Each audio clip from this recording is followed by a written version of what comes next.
അങ്ങനെ എപ്പിസോഡിന്റെ തുടക്കത്തിൽ നമ്മൾ കാണുന്നത് ഡോക്ടർ ഹീയുടെ അടുത്ത് കൺസൾട്ട് ചെയ്യാനായി പോയി മടങ്ങി വന്നിരിക്കുന്ന സിഫാനെയാണ്. അവൾ പതിവിലും ഹാപ്പിയായി എനർജറ്റിക് ആയിട്ടൊക്കെയാണ് നിൽക്കുന്നതെന്ന് അച്ഛനും അമ്മയും ശ്രദ്ധിക്കുന്നുണ്ട്. ഒരുപക്ഷെ യാനുമായിട്ട് അവൾ പിണങ്ങിയിരുന്നല്ലോ, അതൊക്കെ മാറിയത് കൊണ്ടാകാം അവൾ ഇപ്പോൾ ഹാപ്പിയായി നിൽക്കുന്നതെന്ന് അവർ തെറ്റിദ്ധരിക്കുന്നു. അവർക്ക് യാനും സിഫാനും ഹാപ്പിയായി മുന്നോട്ട് പോകണം എന്നതാണ് ആഗ്രഹം. അതുകൊണ്ട് തന്നെ ഇവർ ആ രീതിയിലാണ് ഇവളുടെ ഈ സന്തോഷത്തെ കണ്ടു വിചാരിക്കുന്നത്. അങ്ങനെ അടുത്ത ദിവസം ജോലിക്ക് ചെല്ലുമ്പോഴേക്കും ഡോക്ടർ ഹീയുടെ വീഡിയോ വൈറൽ ആയിട്ടുണ്ടായിരുന്നല്ലോ. അതുകൊണ്ട് തന്നെ ആ വീഡിയോ ശ്രദ്ധിച്ചിരുന്ന സൂ, പ്രത്യേകിച്ച് അവൾ ഡോക്ടറിനെ പറ്റി സിഫാനിൽ നിന്ന് കേട്ട് ആള് വളരെ ചുള്ളനാണ്, ഒന്ന് കാണണമെന്നൊക്കെ വിചാരിച്ച് ഹോസ്പിറ്റലിൽ പോയപ്പോ കാണാൻ പറ്റാതെ മടങ്ങി വരേണ്ടി വന്നത് കൊണ്ട് തന്നെ ഇപ്പൊ ഈ വീഡിയോ കണ്ട് ഡോക്ടർ ഭയങ്കര സുന്ദരനായിട്ടുണ്ടല്ലോ, നിനക്കൊന്ന് ലൈൻ അടിച്ചുകൂടെ, ലൈൻ അടിക്കാൻ ആർക്കായാലും ഒന്ന് തോന്നി പോവല്ലോ എന്ന ഒരു രീതിക്കൊക്കെ സംസാരിക്കുമ്പോ നീ ഒന്ന് പോയേ, എനിക്ക് അങ്ങനൊന്നുമില്ല, ഞങ്ങള് ജസ്റ്റ് നല്ല ഫ്രണ്ട്സ് മാത്രം. പിന്നെ ആ ഡോക്ടർ ഇങ്ങനെ വൈറലായ ശേഷം പുള്ളിക്കാരന്റെ ക്യാബിനിലേക്ക് ഫുള്ള് പെമ്മക്കളുള്ള അച്ഛനമ്മമാരുടെ ബഹളമായിരുന്നു. പേഷ്യന്റ് ആണെന്ന് മട്ടി വന്ന് ആളോട് സംസാരിച്ച് സെറ്റാക്കാനേ. പക്ഷെ ആൾ അതിനൊന്നും നിൽക്കുന്ന ടൈപ്പല്ല. ഞാൻ ചോദിച്ചു, അപ്പൊ എന്നോട് പറഞ്ഞു 10-31 വയസ്സുണ്ട്, ഇതുവരെ അങ്ങനെ റിലേഷൻഷിപ്പ് ഒന്നും ഇല്ലാന്ന് മനസ്സിലായപ്പോ ഞാൻ ചോദിച്ചപ്പോ എന്നോട് പറഞ്ഞത് ആൾക്ക് ഇതുവരെ നല്ലൊരാളെ കണ്ടെത്താൻ സാധിച്ചിട്ടുണ്ടായിരുന്നില്ല, ആൾക്ക് പറ്റിയ ഒരാളെ കിട്ടിയിട്ടില്ലെന്നൊക്കെയാ.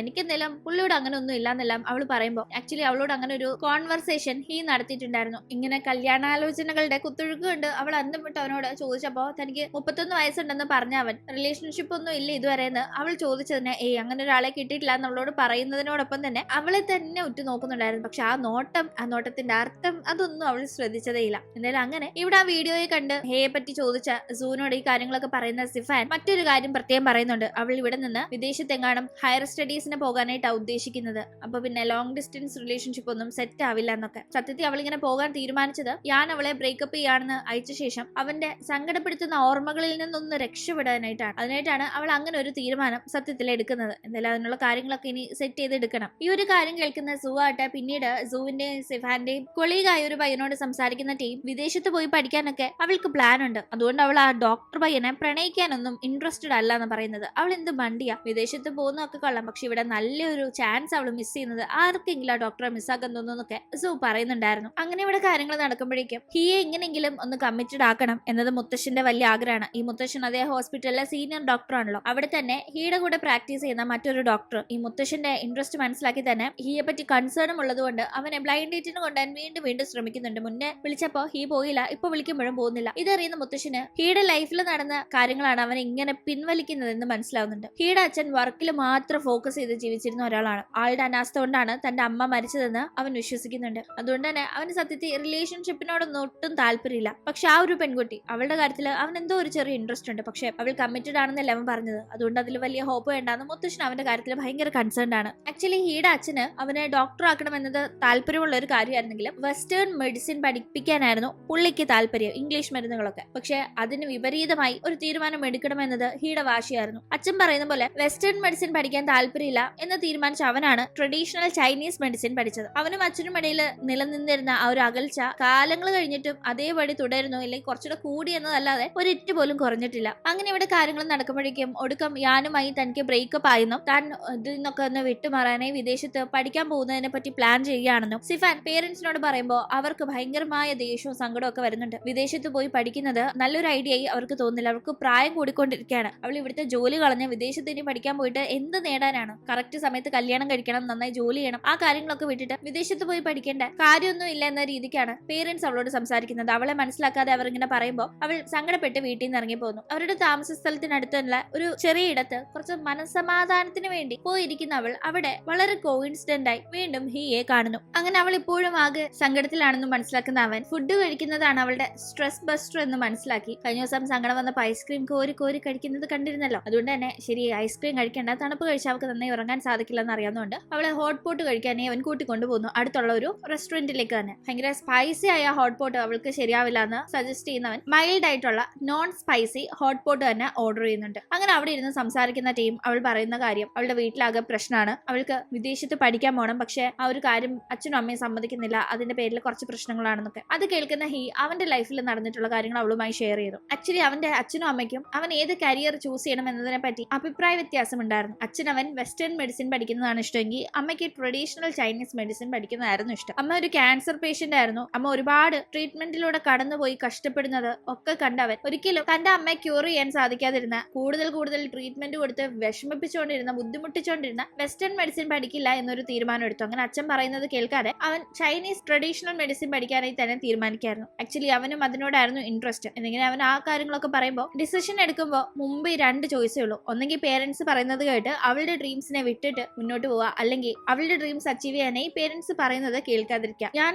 ഓങ്കോളജിയിൽ ജോലി ചെയ്യുന്ന ഒരാളാണെന്ന് അറിയാമല്ലോ. അവിടെ മരണം മുന്നിൽ കണ്ട് ഒരുപാട് പേഷ്യൻസ് ഉണ്ട്. അവരൊക്കെ തന്നെ ലൈഫിൽ അന്ന് ഞാൻ അങ്ങനെ ചെയ്തിരുന്നെങ്കിൽ എത്ര നല്ലതായിരുന്നു, അന്ന് ഞാൻ അങ്ങനെ ചെയ്യാതിരുന്നെങ്കിൽ എത്ര നല്ലതായിരുന്നു, ഇനി എനിക്ക് അത് ചെയ്യാൻ കഴിയില്ലല്ലോ എന്നൊക്കെ ഒരുപാട് റിഗ്രറ്റ് ചെയ്യുന്നത് ഞാൻ കണ്ടിട്ടുണ്ട്. അതുകൊണ്ട് തന്നെ അങ്ങനെ റിഗ്രറ്റ് ചെയ്യാതിരിക്കണമെങ്കിൽ നമ്മുടെ മനസ്സ് എന്ത് പറയുന്നോ ആ ഒരു കാര്യം ചെയ്യണം. എങ്കിൽ മാത്രമേ മനസ്സമാധാനത്തിൽ മുന്നോട്ട് പോകാൻ കഴിയൂ. ബാക്കിയുള്ളവർ പറയുന്നത് കേട്ടോണ്ടിരുന്നാൽ നമുക്ക് നമ്മുടെ സന്തോഷം കണ്ടെത്താൻ സാധിക്കില്ല എന്നെല്ലാം അവൻ പറയുമ്പോൾ അത് അവളെ വളരെയേറെ ടച്ച് ചെയ്യുന്നുണ്ട്. അതുകൊണ്ട് തന്നെ അവളിപ്പോ അത് കൺഫ്യൂസ്ഡ് ആയ ഒരു സമയത്തൂടെ കടന്നു പോകുമ്പോൾ അവൾക്ക് കിട്ടാവുന്നതിലെ ബെസ്റ്റ് ഉപദേശമായിരുന്നു അവൻ കൊടുത്തത്. അതുകൊണ്ട് തന്നെ മനസ്സിൽ ഒരു ക്ലിയർ പിക്ചർ ലഭിക്കുന്ന അവൾ വീട്ടിൽ പോയി അവൾ വിദേശത്ത് തന്നെ പഠിക്കാനാണ് താല്പര്യപ്പെടുന്നത്. ആ നാട്ടിലുള്ള ടോപ്പ് 3 യൂണിവേഴ്സിറ്റീസിൽ അവൾ ആപ്ലിക്കേഷൻ ഇട്ടിട്ടുണ്ട്. ഇത് താൻ വളരെ ആലോചിച്ചെടുത്ത ഒരു തീരുമാനമാണ്. ഇതിൽ എന്തായാലും തനിക്ക് നന്നായി മുന്നോട്ട് പോകാൻ സാധിക്കുന്ന ഉറപ്പുണ്ട്. ഇനി അതിന് സാധിച്ചില്ലെങ്കിൽ പോലും തനിക്ക് ഒരു റിഗ്രറ്റ് ഉണ്ടാവില്ല എന്നെല്ലാം പേരൻസിനോട് പറയുമ്പോൾ അവൻ അതൊക്കെ കേൾക്കുന്നുണ്ട്. ഇതേ സമയം പുറത്ത് തന്നെ ഒരു മരച്ചുവട്ടിലിരുന്ന് ഈ ഭയങ്കരമായ ആലോചനയിലൊക്കെയാണ്. അവൻ ചിന്തിക്കുന്നത് മുഴുവൻ അവളെ പറ്റി തന്നെയാണ്. അവളോട് അവന് ഭയങ്കരമായ ഒരു ഇഷ്ടം മനസ്സിലുണ്ട്. എവിടേക്കോ അവനുമായി റിലേറ്റ് ചെയ്യാൻ പറ്റുന്ന ഒരാളായി തന്നെ അവളെ അവന് തോന്നുന്നുണ്ട്. അതുകൊണ്ട് തന്നെ അവളെ പറ്റി ആലോചിച്ചുകൊണ്ടിരിക്കുമ്പോഴേക്കും ഒന്നിച്ച് ഫുഡ് കഴിച്ച് തിരിച്ച് വീട്ടിലേക്ക് മടങ്ങിയിട്ടുണ്ടായിരുന്ന അവൾ ഭയങ്കര സന്തോഷത്തിൽ അവന്റെ അടുത്തേക്ക് ഓടിയെത്തി എന്റെ പേരൻസ് സമ്മതിച്ചു, വിദേശത്ത് പോയി പഠിക്കാൻ സമ്മതിച്ചു എന്ന് അവനോട് ഭയങ്കര സന്തോഷത്തിൽ പറയുമ്പോൾ അവനും ഹാപ്പി ആവുന്നുണ്ട്. കാരണം അവൾ അത്രമാത്രം സന്തോഷിക്കുന്നുണ്ടെന്ന് അവന് മനസ്സിലാവുന്നു. അവൾ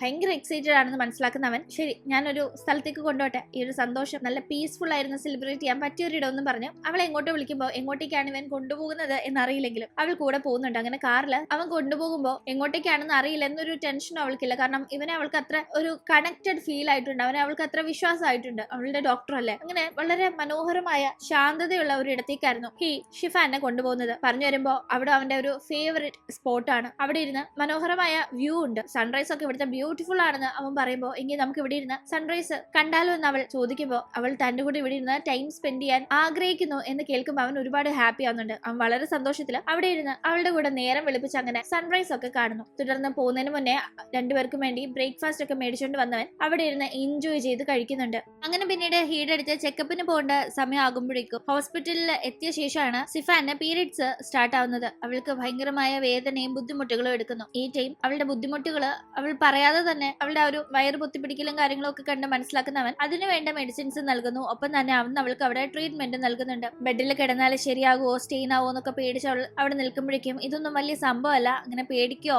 നാണിക്കോ ചെയ്യേണ്ട ഒരു കാര്യമില്ല എന്നൊക്കെ പറഞ്ഞ് അവനാണ് അവളെ വളരെയധികം കംഫോർട്ട് ആക്കി എടുക്കുന്നത്. അങ്ങനെ പതിവ് പോലെ തന്നെ ട്രീറ്റ്മെന്റിന് ശേഷം അവളെ ഉറക്കാനായി അവൻ അവിടെ തന്നെ കിടത്തുന്നു. അവൾക്കാണെങ്കിൽ ഉറങ്ങുന്നതിന് മുന്നേ തന്നെ സത്യത്തിൽ ഭയങ്കരമായി മൂഡ് സ്വിങ്സും ഭയങ്കരമായി ഇമോഷണൽ ഔട്ട് ബ്രേക്കും ഒക്കെ നടക്കുന്നുണ്ട്. അവൾ ഭയങ്കരമായി സങ്കടത്തിലാവുന്നുണ്ട്. പതിയെ ഉറക്കത്തിലേക്ക് പോകുന്ന അവളുടെ കണ്ണ് പോലും നിറഞ്ഞൊഴുകിക്കൊണ്ടായിരുന്നു അവൾ ആ ഉറങ്ങുന്നത്. ഇതൊക്കെ ശ്രദ്ധിക്കുന്ന ഈയാണ് ടിഷ്യൂ എടുത്ത് അവളുടെ കണ്ണുനീരൊക്കെ തുടച്ചു കൊടുക്കുന്നത്. ഇത് കാണുമ്പോഴും അവൻ ഒരുപക്ഷെ ഇവളുടെ ബോയ് ഫ്രണ്ട് അവളെ അത്രയധികം വിഷമിപ്പിക്കുന്നത് കൊണ്ട് ആകാം അവൾ ഇപ്പോ ഇങ്ങനെ കരയുന്നത്. ഉറങ്ങുമ്പോൾ പോലും ആ സങ്കടം അവളെ വല്ലാതെ അലട്ടുന്നു എന്നൊക്കെ കരുതുന്നുണ്ട്. പക്ഷെ സത്യത്തിൽ അതായിരുന്നില്ല. അവളെ വളരെയധികം ഈ അടുത്ത് നിന്ന് കെയർ ചെയ്യുന്നത് കൊണ്ട് ആ ഒരു കെയർ ആണ് അവളെ പെട്ടെന്ന് ഇമോഷണൽ ആക്കിയത്, അല്ലാതെ ബോയ് ഫ്രണ്ടിനെ പറ്റിയുള്ള ഓർമ്മകളായിരുന്നില്ല. അന്ന് ട്രീറ്റ്മെന്റ് കഴിഞ്ഞ് അവൾ പോകാനായി ഇറങ്ങുമ്പോൾ അവന്റെ ഒരു വൈറ്റ് ഷർട്ട് അവൾക്ക് ഇട്ടുകൊണ്ട് പോകാനായി അവൻ നൽകുന്നുണ്ട്. തുടർന്ന് അതുമായി അവിടെ നിന്ന് പോകുന്ന അവൾ വീട്ടിലെത്തി പിന്നീട് ആ ഒരു ഷർട്ട് തിരിച്ചു കൊടുക്കുന്നതിന് മുന്നേ അത് ക്ലീൻ ചെയ്യാനായി വാഷ് ചെയ്യാനായി എടുക്കുന്ന അവന്റെ ഓർമ്മ വരുന്ന അവൾ അതൊന്ന് സ്മെൽ ചെയ്യാൻ നോക്കുന്നു. അവന്റെ ഷർട്ടാണല്ലോ. പക്ഷെ പെട്ടെന്നാണ് അവൾ എന്തേ കാണിക്കുന്നത്, ഇങ്ങനെയൊന്നും ചെയ്യാൻ പാടില്ല, തന്റെ ഡോക്ടറാണ് അവനോട് ഇങ്ങനെയൊന്നും തോന്നാൻ പാടില്ല എന്ന രീതിക്ക് അവളെ തന്നെ ഓർമ്മപ്പെടുത്തുന്നു. എന്തായാലും മകൾ വീട്ടിലേക്ക് അവളുടേതല്ലാത്തൊരു വസ്ത്രവുമായി വന്നത് അമ്മ ശ്രദ്ധിച്ചിട്ടുണ്ടായിരുന്നു. ഇത് ആരുടേതാണെന്നൊക്കെ അമ്മ ചോദിക്കുമ്പോൾ അവൾ അതിന് ഉത്തരം കൊടുക്കാതെ ഒരു വിധം ഒഴിഞ്ഞു മാറുന്നു. അങ്ങനെ അതിനൊക്കെ ശേഷം അവൾ ആലോചിക്കുന്നത് മുഴുവൻ അവനെ പറ്റി തന്നെയാണ്. അവളെ എത്ര കെയറോടുകൂടിയാണ് അവളുടെ ഈ ഡോക്ടർ നോക്കുന്നത്. ഹോസ്പിറ്റലിൽ പോകുമ്പോഴാണെങ്കിലും പുറത്തു വെച്ച് കാണുമ്പോഴാണെങ്കിലും എപ്പോഴായാലും എന്ത് കാര്യമായിട്ടാണ് അവൻ പെരുമാറുന്നത് എന്നതൊക്കെ അവൾ കുറെ നേരം ഇങ്ങനെ ആലോചിച്ചിരിക്കുന്നുണ്ട്. അവളുടെ റിലേഷൻഷിപ്പിൽ അവൾ ഇങ്ങനെ ഒരു കെയർ അനുഭവിച്ചിട്ട് കുറെ നാളുകളായി. ഇവർ ഒന്നിച്ച് പഠിച്ചിരുന്ന സമയത്ത് അനുഭവിച്ച ആ ഒരു കെയർ ഒന്നും തന്നെ പിന്നീട് അവളുടെ ബോയ് ഫ്രണ്ട് ആയ യാനിൽ നിന്ന് ഇവർ ജോലിക്ക് മറ്റുമായി പഠനം കഴിഞ്ഞു പോകുമല്ലോ, ആ ഒരു സമയത്തൂടെ നീളം കിട്ടിയിട്ടുണ്ടായിരുന്നില്ല. ഭയങ്കരമായ സങ്കടങ്ങൾ മാത്രമേ അവൻ കൊടുത്തിട്ടുള്ളൂ. ഇതൊക്കെ ആലോചിച്ച് ഇങ്ങനെ ഇരിക്കുന്നവൾ വിയെ പറ്റി തന്നെ ഓർമ്മ ഇപ്പൊ വന്നുകൊണ്ടിരിക്കുന്നതുകൊണ്ട് തന്നെ വി ചാറ്റ് അക്കൗണ്ട് എടുത്ത് അതിനകത്ത് സ്റ്റോറിയും കാര്യങ്ങളൊക്കെ നോക്കി ചിലരൊക്കെ ലൈക്ക് ഒക്കെ അടിച്ചു വിടുന്നു. ലൈക്ക് അടിച്ച ശേഷം ശരിയാവോ, ഞാനിപ്പോ എന്തിനാ ഇതൊക്കെ തുറന്നു നോക്കി ലൈക്ക് അടിച്ചെന്ന് വിചാരിക്കുവോ എന്ന് ചിന്തിക്കുന്നവൾ ചോദിച്ചാ അപ്പൊ എന്തെങ്കിലും പറഞ്ഞ് അഡ്ജസ്റ്റ് ചെയ്യാമെന്ന രീതിക്ക് അതങ്ങ് വിട്ട് കളയുന്നു. അങ്ങനെ കുറച്ചു നേരം കഴിഞ്ഞ് ഫ്രഷ് ഒക്കെ ആയി വന്ന ശേഷമാണ് ഈ തന്നെ മൊബൈൽ എടുക്കുമ്പോൾ ഇത്രയും നോട്ടിഫിക്കേഷൻ അവനും ഹാപ്പി ആവുന്നുണ്ട്. അങ്ങനെ പിന്നീട് അടുത്ത ദിവസം ഹോസ്പിറ്റലിൽ നിൽക്കുന്ന സമയം അർബുദ രോഗബാധിതയായ ഒരു പേഷ്യന്റിനെ അവിടെ ഹീ കാണുന്നുണ്ട്. അവർ അവരുടെ അസുഖത്തിന്റെ അവസാന സ്റ്റേജിലാണുള്ളത്. തലച്ചോറിനെയാണ് അസുഖം ബാധിച്ചിരിക്കുന്നത്. പക്ഷേ ഒരു സർജറിയോ ഒന്നും ചെയ്താൽ തന്നെ അത് എഫക്റ്റീവ് ആകുമോ എന്ന് അറിയില്ലെങ്കിലും ആ പേഷ്യന്റിന്റെ ആ ഒരു അവസ്ഥ കണ്ട് സർജറി തന്നെയാണ് നല്ലത് എന്നൊരു രീതിക്ക് ഹീ അവരുടെ റിലേറ്റീവ്സുമായി സംസാരിക്കുമ്പോൾ ഇപ്പോഴേ അങ്ങനെ ഇന്റൻസീവ് ആയി ട്രീറ്റ്മെന്റ് ഒന്നും എടുക്കണ്ട, ഒരു പക്ഷേ സർജറി ഒന്നും സക്സസ് ആയില്ലെങ്കിൽ എന്റെ അമ്മ എനിക്ക് നഷ്ടാവില്ലേ, വേണ്ട, എനിക്ക് കുറച്ചു നാളും കൂടി എന്റെ അമ്മ കൂടെ വേണം, ഇങ്ങനെ തന്നെ വേണമെന്ന് പറഞ്ഞ് ആ കുട്ടി സങ്കടപ്പെടുമ്പോ ഇത് സ്വന്തം അമ്മയുടെ അവസ്ഥയാണ് അവനെ ഓർമ്മപ്പെടുത്തുന്നത്. അവന്റെ അമ്മയ്ക്കും അർബുദം തന്നെയായിരുന്നല്ലോ. അതുകൊണ്ട് തന്നെ അന്ന് അമ്മയെ ചികിത്സിച്ച ഡോക്ടർ ഈ അസുഖം ഭയങ്കരമായി സ്പ്രെഡ് ആയിട്ടുണ്ടെന്ന കാര്യങ്ങളൊക്കെ പറഞ്ഞപ്പോ ഇമ്മീഡിയറ്റ് ആയിട്ട് ഒരു ഓപ്പറേഷൻ തന്നെ ചെയ്യണമെന്ന് അന്ന് ഈടെ അച്ഛൻ വാശി പിടിച്ചിരുന്നു. അച്ഛന്റെ അനാസ്ഥ കൊണ്ടാണ് അമ്മയെ നഷ്ടപ്പെട്ടതെന്നൊക്കെ വിശ്വസിച്ച് അച്ഛനോട് ഭയങ്കരമായ ദേഷ്യം അവന്റെ ഉള്ളിലുണ്ട്. പറഞ്ഞു വരുമ്പോ ഇപ്പോഴും ആ ദേഷ്യമൊന്നും അങ്ങനെ മാറിയിട്ടില്ല. അങ്ങനെ അന്ന് ജോലി കഴിഞ്ഞിറങ്ങുമ്പോഴും അവൻ ഇന്ന് ഹോസ്പിറ്റലിൽ അനുഭവിച്ച ഈ ഒരു കാര്യങ്ങളൊക്കെ കൊണ്ട് അവന്റെ ലൈഫിൽ നടന്ന അച്ഛന്റെ കാര്യങ്ങളും അമ്മയുടെ കാര്യങ്ങളും അവൻ ലൈഫിൽ ഒറ്റയ്ക്കായ കണക്കുള്ള തോന്നലും അങ്ങനെ എല്ലാം കൂടി അവനെ ഡിസ്റ്റർബ് ആക്കുന്നുണ്ട്. അവൻ വീടിന്റെ അടുത്തുള്ള ഒരു സ്ഥലത്തിരുന്ന് അപ്സെറ്റ് ആയിരിക്കുമ്പോൾ അതുവഴി എത്തുന്ന സിഫാൻ അവനെ അവിടെ യാദൃശികമായി കാണുന്നു. സാധാരണ എപ്പോഴും അവൾ മൂഡ് ഓഫ് ആയിരിക്കുമ്പോൾ അത് കണ്ട് അവളെ കംഫോർട്ട് ചെയ്യാറുള്ള അവനാണ് ഇത്തവണ മൂഡ് ഓഫ് ആയിരിക്കുന്നത് എന്ന് മനസ്സിലാക്കി അവൾ അവനെ കംഫോർട്ട് ചെയ്യാനായി നോക്കുന്നുണ്ട്. പക്ഷെ അവനായിട്ട് മനസ്സിലുള്ള സങ്കടം എന്താണ് എന്നൊന്നും പറയുന്നില്ല. കുഴപ്പമൊന്നുമില്ല എന്നും പറഞ്ഞ് അങ്ങനെ അവളുടെ കൂടെ അവിടെ നടക്കാണ്. ഈ ഒരു ടീം ഒരു പയ്യൻ സൈക്കിൾ ഇടിക്കുന്ന കണക്ക് ഓടിച്ചുകൊണ്ട് വരുമ്പോൾ അവൾ അത് കാണുന്നുണ്ട്. പക്ഷെ അത് അവൻ കാണുന്നില്ല. അവൻ എന്തോ ചിന്തയിൽ മുഴുകിയിരിക്കുകയാണ്. അവനൊന്നും അറിയുന്നില്ല എന്ന് മനസ്സിലാക്കുന്ന അവൾ പെട്ടെന്ന് അവനെ സൈക്കിൾ ഇടിക്കാതിരിക്കാനായി പിടിച്ചു മാറ്റുന്നുണ്ട്. അങ്ങനെ രണ്ടുപേരും അടുത്തടുത്താകുമ്പോഴേക്കും പെട്ടെന്ന് ഭയങ്കരമായ ഇമോഷണൽ ഔട്ട് ബ്രേക്ക് ഹീക്ക് വരുന്നു. അവൻ ഉള്ളിൽ ഭയങ്കര സങ്കടം ഉണ്ടായിരുന്നപ്പോ ചാരിക്കരയാനായി ഒരു തോളില്ലാതെ സങ്കടം ഉള്ളിൽ ഒതുക്കി വിങ്ങിപ്പൊട്ടി നിൽക്കുന്ന ഒരു സമയമായിരുന്നു അത്. ഇവളിങ്ങനെ അടുത്ത് നിൽക്കുമ്പോൾ അവളോടുള്ള ആ ഒരു ഇഷ്ടം കൊണ്ടും അവൾ തനിക്ക് ആരൊക്കെയാണെന്നുള്ള തോന്നൽ ഉള്ളിലുള്ളത് കൊണ്ടും അവൻ പെട്ടെന്ന് അവളുടെ ദേഹത്തേക്ക് ചാരി നിന്ന് കരയാനായി തുടങ്ങുന്നു. അവൾക്ക് എന്താണ് ഇവന് സംഭവിച്ചതെന്ന് അറിയില്ലെങ്കിലും അവൻ എന്തൊക്കെയോ ഭയങ്കര സങ്കടങ്ങൾ ഉള്ളിലുണ്ട് എന്ന് മനസ്സിലാക്കുന്ന അവൾ അവനെ ആശ്വസിപ്പിക്കുന്നു. അങ്ങനെ അന്ന് അവർ പിരിഞ്ഞു പോയെങ്കിലും അവൻ തന്റെ അടുത്ത് നിന്ന് കരഞ്ഞ ഒരു കാര്യങ്ങളൊക്കെ സിഫാനിന് മറക്കാനേ കഴിഞ്ഞില്ല. ഉറങ്ങാനായി കിടന്നിട്ട് ഈ ഒരു കാര്യം ആലോചിച്ച് അവൾക്ക് ഉറങ്ങാനേ പറ്റിയില്ല. ഇതേ കണക്ക് തന്നെയായിരുന്നു ഹീയും. അവൻ അവന്റെ താമസ സ്ഥലത്ത് തിരിഞ്ഞും മറിഞ്ഞും കിടന്ന് നോക്കിയിട്ടൊന്നും തന്നെ അവനും ഉറങ്ങാൻ പറ്റുന്നുണ്ടായിരുന്നില്ല. അവർ രണ്ടുപേരും അവരുടെ ലൈഫിൽ അവരുടേതായ പല പ്രശ്നങ്ങളും ഉള്ളിൽ ഒതുക്കി ജീവിക്കുന്നവരാണ്. ആ പ്രശ്നങ്ങളും ഒപ്പം തന്നെ രണ്ടുപേർക്കും പരസ്പരം തോന്നുന്ന ആ ഒരു ഫീലിങ്സും അന്നത്തെ അവരുടെ ഉറക്കം കെടുത്തിയിട്ടുണ്ടായിരുന്നു. അങ്ങനെ അതോടുകൂടി ഇന്നത്തെ എപ്പിസോഡ് ഇവിടെ അവസാനിക്കുന്നു. ശേഷം എന്ത് സംഭവിച്ചു എന്ന് നമുക്ക് അടുത്ത എപ്പിസോഡിലൂടെ കാണാം. ഇന്നത്തെ വീഡിയോ ഇഷ്ടമായാൽ മറക്കാതെ ലൈക്ക് ചെയ്തും ഷെയർ ചെയ്തും സബ്സ്ക്രൈബ് ചെയ്തും സപ്പോർട്ട് ചെയ്യണേ. വീണ്ടും പുതിയൊരു എപ്പിസോഡുമായി കണ്ടുമുട്ടും വരെ ബൈ.